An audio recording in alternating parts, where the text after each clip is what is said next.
É importante a gente poder encontrar as diferenças principais que identificam os principais tipos de heranças genéticas. E para nós, a herança genética mais importante, que é aquela que serve como padrão de referência para comparar com todo o resto, é a primeira lei de Mendel. Sendo assim, para a gente poder entender o que são os outros tipos de casos genéticos e saber como realizar os cálculos e resolver um problema, é importante a gente poder identificar como se diferenciam da primeira lei de Mendel todos os outros casos genéticos. Então, para lembrar, é importante, a primeira lei de Mendel, basicamente, ela é aquela que define que um par de alelos vai definir um fenótipo. Sendo assim, não interessa se é a primeira lei de Mendel, se é a segunda lei de Mendel, se é um par de alelos, são dois. Se for a segunda lei de Mendel, que é dois pares de alelos, tu faz separadamente, junta pela regra do E, que é uma coisa e outra, ou seja, acha a primeira probabilidade e faz vezes, multiplica a segunda.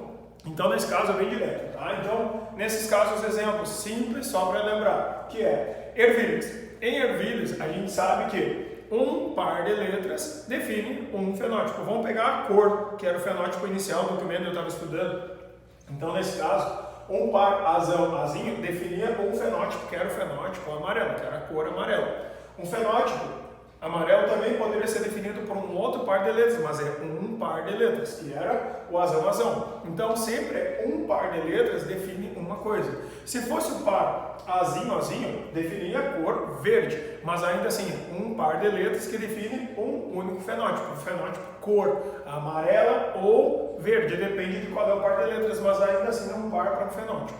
Assim como o Mendel analisou vários caracteres nas ervilhas, ele também começou a analisar outras coisas. Um segundo exemplo que a gente tinha, que era lá no caso das ausências de dominâncias, né? Quando a gente já não tinha mais uma característica dominante sobre a outra, que era o caso, por exemplo, das flores do tipo maravilha, né? Ou mirabilis jalapa. Quando aconteceu isso, Mendel também encontrou a relação de um par para uma característica fenotípica, que é um par bezão definia flores brancas. Um par vezão definia flores vermelhas. Só que nesse caso, como brancas e vermelhas, elas não eram uma mais forte do que a outra, a mistura do branco com o vermelho dava um outro fenótipo. Nesse caso, um fenótipo perfeitamente intermediário, né?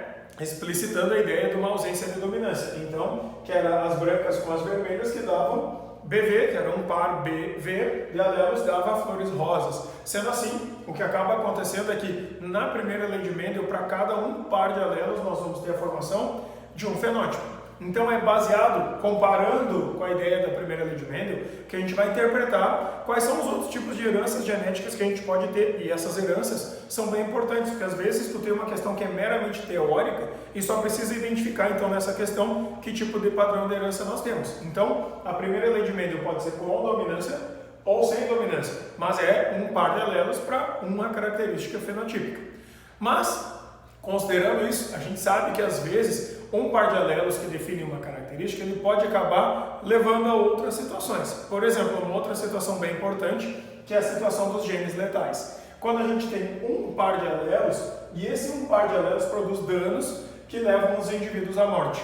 Nesse caso, quando a gente tem esse um par de alelos que leva os indivíduos à morte, é porque às vezes os danos podem ser vários. Então depende de qual é a situação. Então não dá para usar sempre genes letais como se fosse uma receita pronta e fixa, porque é sempre igual. Nem sempre é igual. Tanto é que nós temos genes letais que levam os indivíduos a serem natimortos. O que é um natimorto? É aquele indivíduo que vai nascer antes do parto, ainda dentro da barriga da mãe, no período embrionário, ou o indivíduo que vai nascer no parto, na hora de nascer, ou o indivíduo que nasce logo depois do parto. Então, o natimorto é o indivíduo que vai nascer pré-natal, perinatal, que é na hora do parto, ou pós-natal, que é logo depois de nascer. Então, quando acontece isso, o indivíduo é natimorto. Sendo assim, a gente sabe que esse indivíduo aqui não dá para ser contado dentro da população. Por quê? Porque, na verdade, é um indivíduo que não vai existir. Então ele não vai reproduzir, ele não vai dar sequência. É nesses casos aqui que a gente vai ter aquelas proporções mudando para 1/3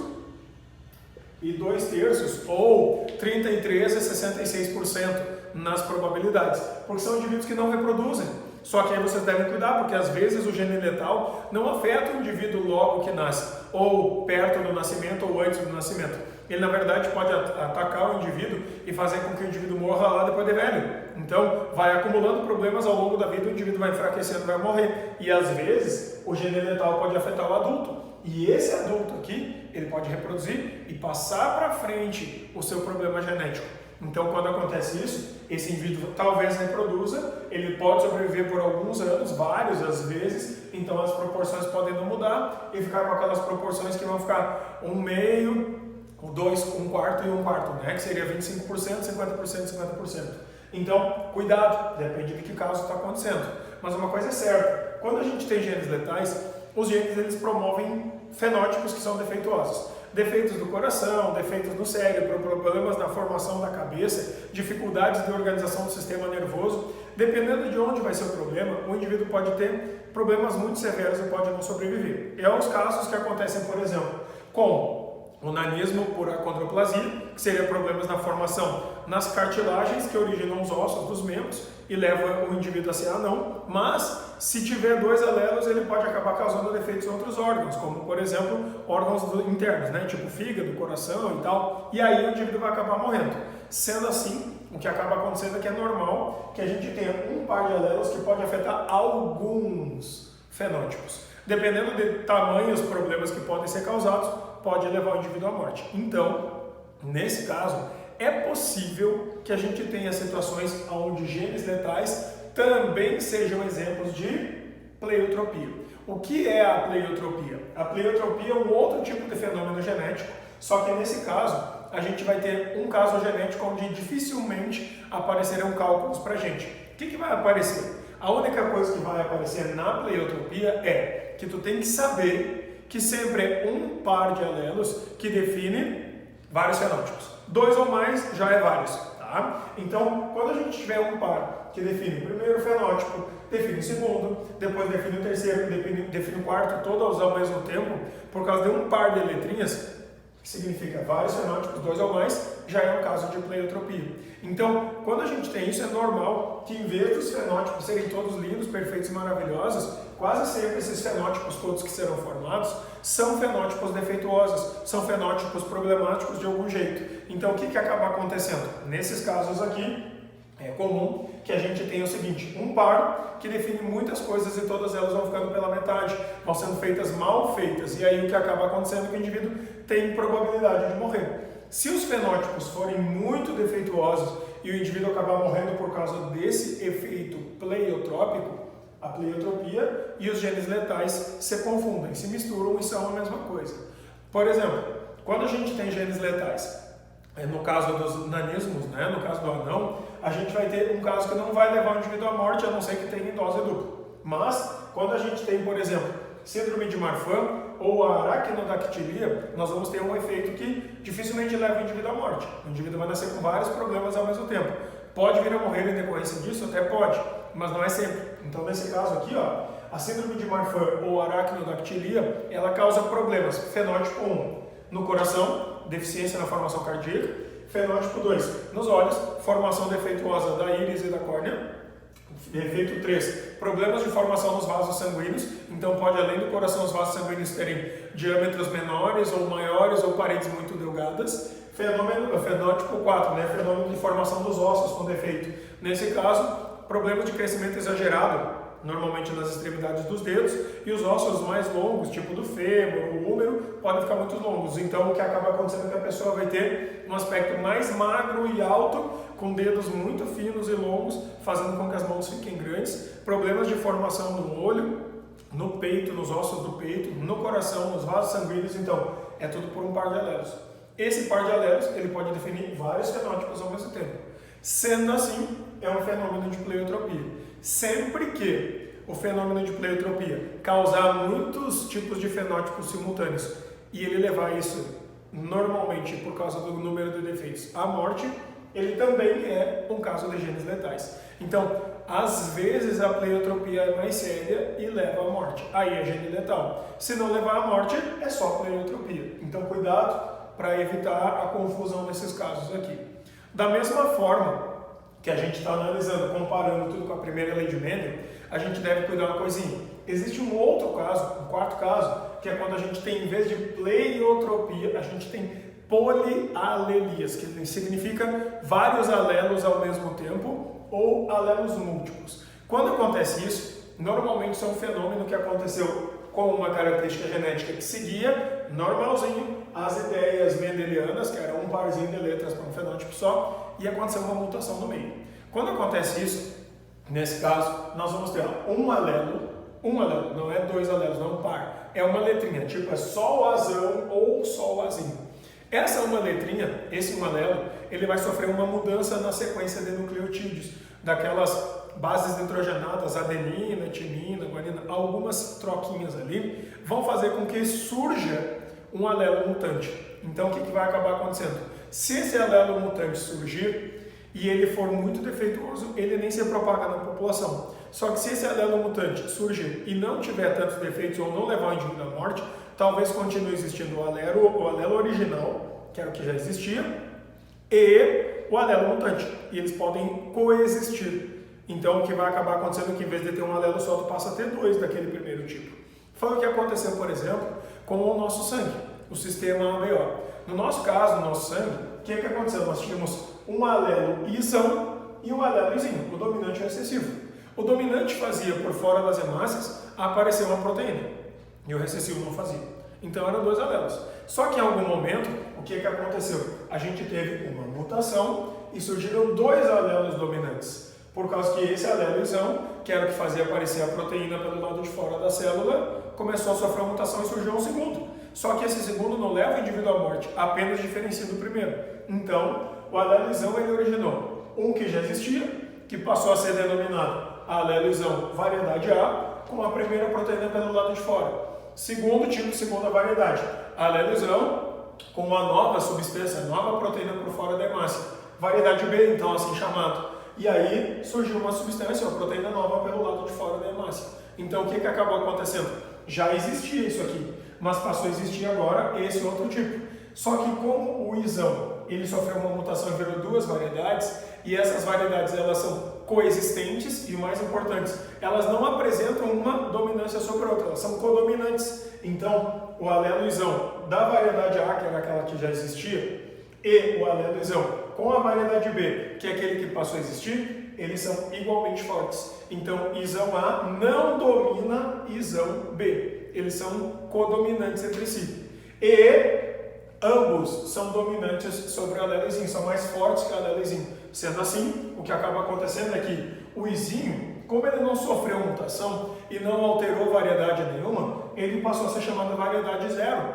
Por quê? Porque não teve variação. Então ele continuou sendo ele, que era aquele tipo de alelo que não gera nada por fora das hemácias. Dessa forma, o que acaba acontecendo então é que o isão A gera proteína A, o isão B gera proteína B, o izinho não gera nada, continua sendo assim. Então nós temos três tipos de hemácias, aquelas que apresentam a proteína A por fora, aquelas que apresentam a proteína B por fora e aquelas que não apresentam nada.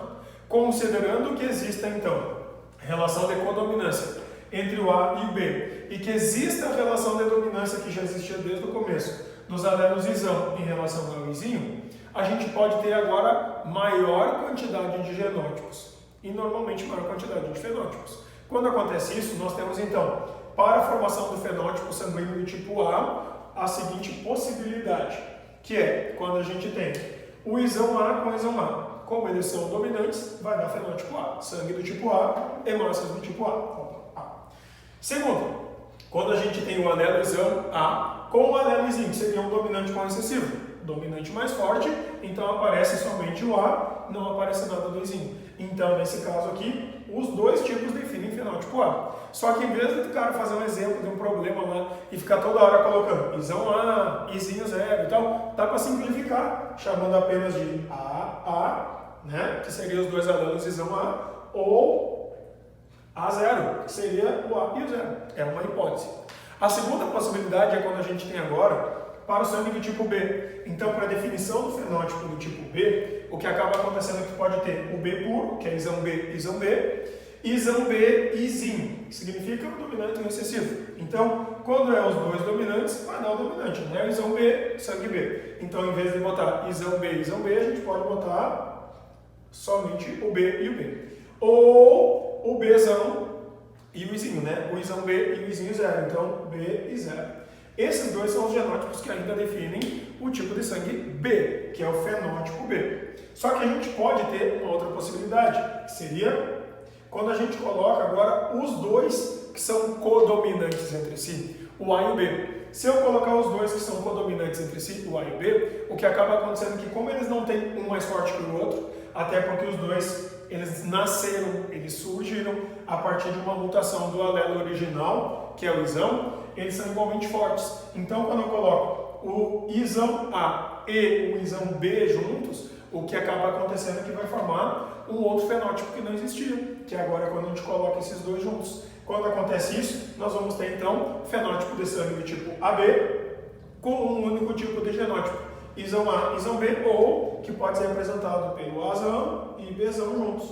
Nesse caso aqui, vejam que essa situação ela é exatamente a mesma situação que existia aqui, das flores rosa. Então, quando acontece esse tipo de coisa aqui, as flores rosa foram formadas como um fenótipo novo, tá? Completamente novo. Isso é a ausência de dominância. No caso do sangue, como a gente tem o Izão A e o Izão B, vai aparecer na pessoa essa proteína e essa, então aparecem as duas. Isso é um fenótipo de codominância, que é quando cada um dos pais põe um pouquinho da sua característica.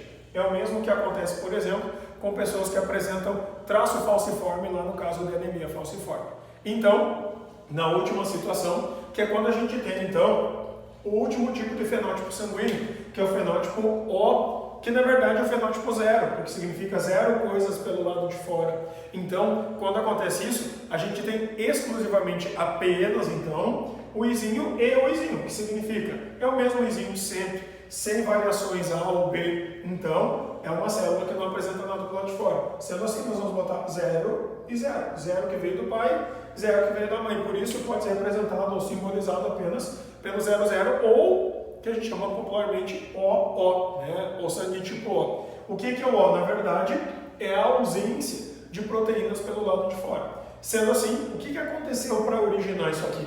Foi, na verdade, uma mutação que fez um único alelo se transformar em 2 ou mais alelos. Nesse caso, foi o alelo Izão que sofreu uma mutação, virando o alelo Izão do primeiro tipo de variedade, que provavelmente era o que já existia, e do segundo tipo de variedade, a variedade B, que foi aquela que surgiu em função dessa mutação. Mas existem outros tipos de situação onde nós podemos ter polialelos, e aí é necessário que a gente analise o que o problema está oferecendo para a gente, uma coisa de cada vez para não cometer erros. Um outro exemplo bem popular que a gente tem em provas e também de exemplos de livros que acontecem sobre polialelia é quando a gente tem, por exemplo, a herança da cor dos pelos dos coelhos.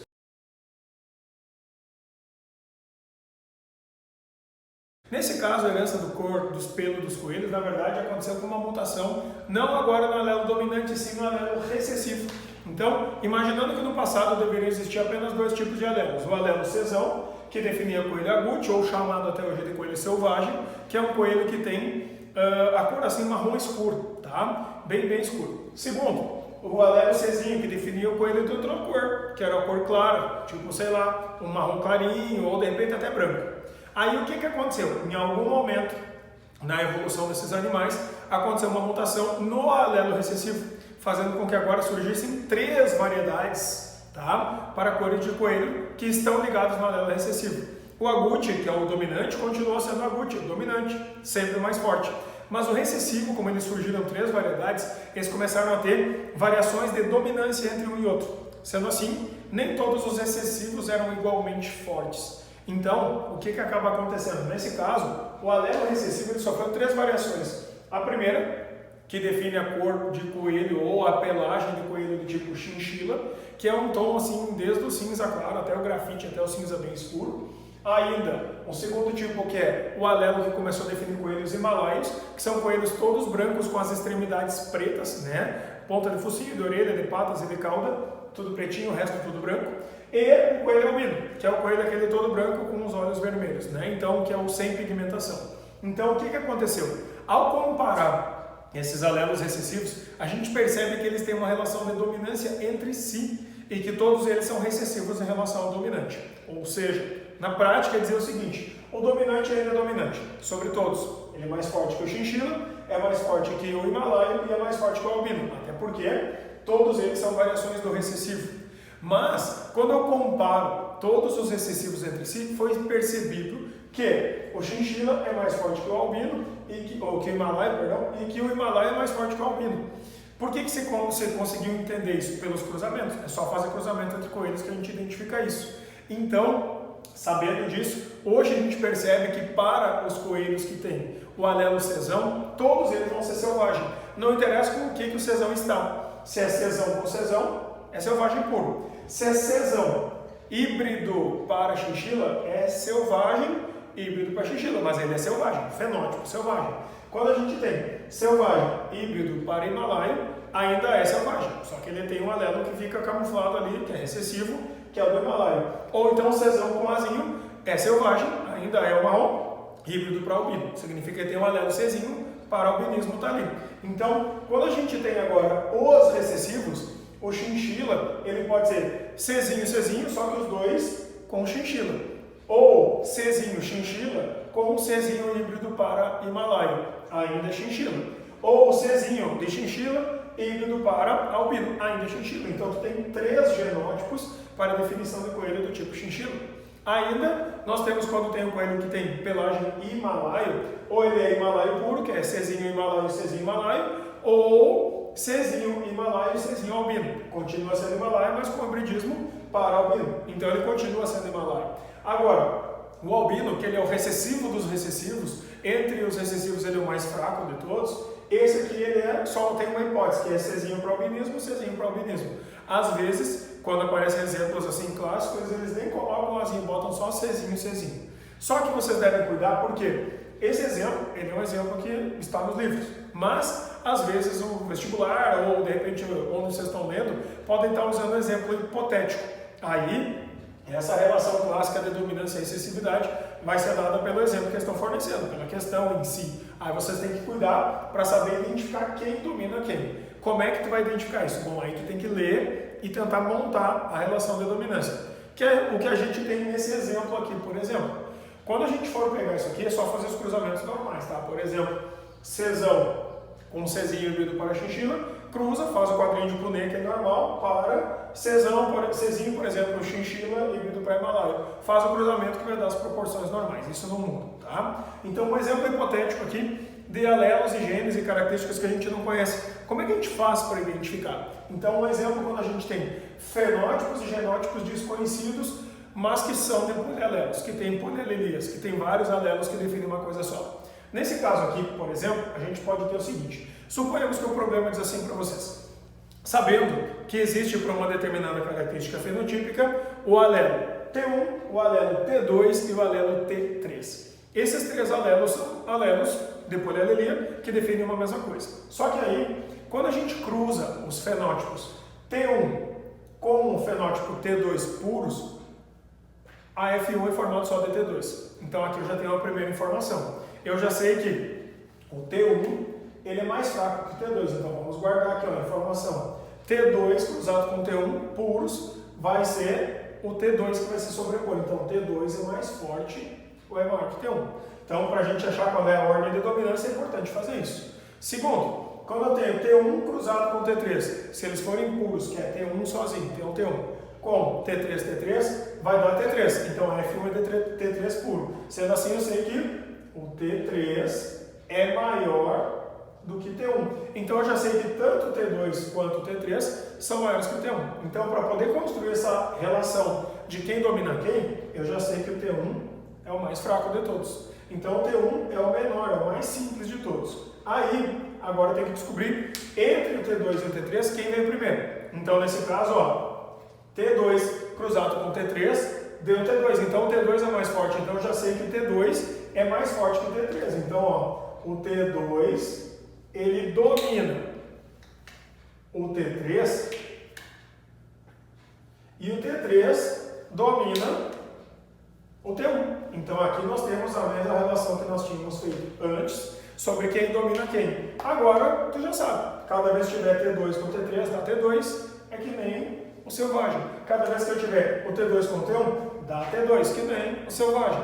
Cada vez que eu tiver o T3 com T1, dá T3, que nem, por exemplo, o chinchila com relação aos outros. Então a gente consegue definir quais serão os fenótipos e quais serão os genótipos. Aqui, para o indivíduo ter o fenótipo T2, ele pode ser T2T2, T2T3 ou T2T1. Ainda sem o T2 se sobrepõe, porque ele é mais forte. Quando eu quero T3, ele pode ser T3T3 ou T3T1. O T3 é o segundo mais forte. E quando eu quero o fenótipo T1, só pode ser T1, porque ele é o mais fraco de todos. Sendo assim, a gente consegue descrever. Então, cuidado. Em geral, os problemas eles dão esse tipo de situação aqui e tu que vai ter que definir esse tipo de quem domina quem, relação de dominância e de recessividade. Então tem que fazer com calma, devagarzinho e olhar para os cruzamentos que eles estão fornecendo para poder construir esse raciocínio. Uma vez feito esse raciocínio, tu resolve o problema e faz qualquer cruzamento. Agora, cuidado, porque nesses casos todos aqui, a gente estava falando de um alelo que sofre mutação.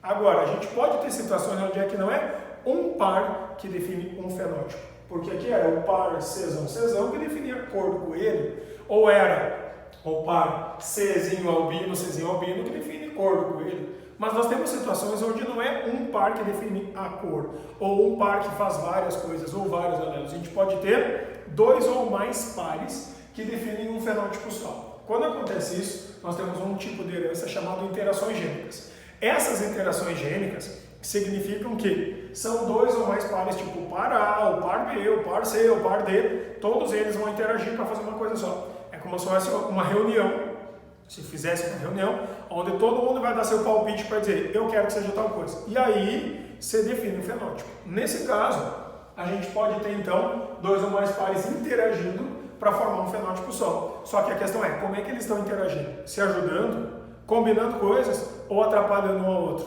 Então, o tipo de interação vai variar. O primeiro tipo de interação que nós temos, então, se chama interação epistática ou interação impeditiva. Só um exemplinho para entender o que é uma interação epistática ou impeditiva. Por exemplo, é quando um par ou um alelo atrapalha o funcionamento do outro par, ou seja, o que tem num par vai atrapalhar o que tem no outro. Por exemplo, suponhamos que nós temos a seguinte situação: o par A é o par que define as cores em frutos. Ah, sei lá, fruto amarelo, fruto vermelho, fruto verde, né? Tipo o que tem nos pimentões, por exemplo, ou nas abóboras, de repente. E aí, o par B. Nesse par B aqui, a gente vai ter esse que é o importante. O alelo que anula o par 1. Significa, cada vez que ele estiver presente, não interessa se tem azão, se tem azinho, o primeiro par não funciona. Isso é uma interação epistática. E o seu alelo Bzinho é o alelo que não anula o par 1. Então, nesse caso, o que acontece? Nós temos um par que tenta fazer uma coisa e um outro par que tenta atrapalhar essa coisa. Por exemplo, nesse primeiro caso, se a gente tivesse azão, azão, bezão, bezão, o que a gente vai procurar? Tem um alelo bezão que atrapalha? Tem. Então, tem duas vezes. Significa o primeiro par não funciona. Segundo, azão, azinho, bezão, bezinho, bezinho. Tem um alelo bezão? Não tem. Então, beleza, esse aqui vai funcionar certinho. Terceiro, azinho, azinho, bezão e bezinho. Tem um alelo que atrapalha? Tem. Então, o que acontece com o primeiro par? Não funciona. No último caso, azinho, azinho, bezinho e bezinho. Tem um bezão que atrapalha? Não tem. Então, ótimo, funciona o azinho de novo. Então, é só analisar isso aí. Esse é o primeiro tipo de interação, chamado então de epistasia ou interação epistática, que são aquelas interações que impedem, que atrapalham as coisas. Só que a gente pode ter um segundo tipo de interação. São as interações não epistáticas. As interações não epistáticas ou não impeditivas são aquelas que a gente, na verdade, não vai ter aquele efeito onde é que um par está atrapalhando o outro. Nesse caso, também chamadas de polimerias ou interações por genes complementares. Essas interações por genes complementares podem ser divididas em polimerias ou heranças qualitativas ou polimerias ou heranças quantitativas. Então, que forma é essa forma que os genes complementam a ação do outro? Então, elas podem complementar combinando ações ou podem complementar somando papéis. Então, quando a gente tem a herança qualitativa, é a herança que vai formar variedades fenotípicas diferentes pela combinação alélica. Por exemplo, quando a gente tem o alelo azão, que define um primeiro fenótipo.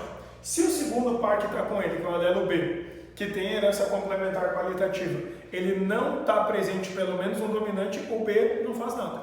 Então é o azão que manda, por isso dá o fenótipo 1. Agora, quando a gente tem, por exemplo, um alelo Bzão no segundo par e não tem pelo menos um azão no primeiro, agora é o Bzão que manda. Então, dá o fenótipo 2. Quando a gente tem o azão pelo menos no primeiro par e um Bzão pelo menos no segundo par, então dá cada um dominando um pouco. Aí dá um terceiro fenótipo, porque o A e o B, os dois somam papéis e daí cada um faz a sua parte. E aí nasce um fenótipo novo. Agora, e se não tiver nem o azão e nem o Bzão? Nem dos dois. Nem no primeiro, nem no segundo par. Então, pela ausência de um dominante em cada par, a gente vai ter um quarto fenótipo. Então, o que acaba acontecendo aqui na herança qualitativa formam-se variedades. E essas variedades vão ser formadas por ter ou não ter dominantes no primeiro, dominantes no segundo, dominantes em ambos, ou sem dominante em nenhum. E aí, formam-se os fenótipos distintos. Então, depende da combinação. Agora, quando a gente tem uma herança quantitativa, depende da quantidade, também chamada herança aditiva, porque adiciona, herança poligênica, porque vários genes somam, ou ainda poderia ter um outro nome chamado herança multifatorial. Nesse caso, quando acontece isso, nós vamos ter o seguinte: quanto maior é o número de alelos dominantes, mais vai se expressar um determinado tipo de fenótipo. Sendo assim, tem vários exemplos: cor da pele, cor dos olhos, estatura das pessoas, peso dos animais, tamanho do pé, tudo isso é herança do tipo quantitativa. Então, nesse caso, suponhamos a altura do milho em metros, né? O menor milho é aquele que tem só alelos recessivos, o Azinho, Bzinho, Bzinho, que teria 1 metro. O maior milho de todos é aquele que vai ter todos os dominantes, o 2,6 metros, que é o Azão, Bzão. Significa que de lá do 1 metro até aqui, no 2,6 metros, à medida que nós vamos acrescentando mais um dominante, cada vez que vai somando ou agregando dominantes, vai aumentando o tamanho da planta. E então, nesse caso, a gente vai ter o crescimento do milho. Lógico, tem fatores ambientais que atrapalham, pelo sol, pelos nutrientes, pelo espaço, mas o simples fator genético já vai dar uma pré-determinação de que a planta pode crescer mais. E isso pelo número de alelos dominantes. Então, quanto mais dominantes, mais alta é a planta. Então, aqui, se a gente agregasse mais um dominante desde o recessivo, em vez de ter o Azinho, Bzinho, nós teríamos, por exemplo, Azão, vamos pegar um exemplo assim, Azão, Azinho, Bzinho. O que a gente fez? Agregou um só dominante, ele já ganhou aqui 40 centímetros. Então, nesse caso, vale a mesma coisa se fosse, por exemplo, Azinho, Bzão e Bzinho. O que importa é ter um dominante e não onde ele está. Por isso, não é herança qualitativa, porque o que importa é que tem esse dominante, não se ele está no primeiro ou se ele está no segundo par. Então, ganha altura de acordo com o número de alelos dominantes. Então, aqui iria para 1,4 metros.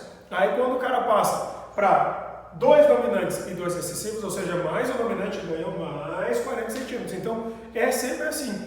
Cada alelo dominante que tu vai agregando vai aumentando mais a estatura da planta. Então, nesses casos, isso configura a herança quantitativa, que depende da quantidade de alelos dominantes. Então, exemplos e cálculos desses casos todos, especialmente os epistáticos e os não epistáticos, a gente vê na próxima aula.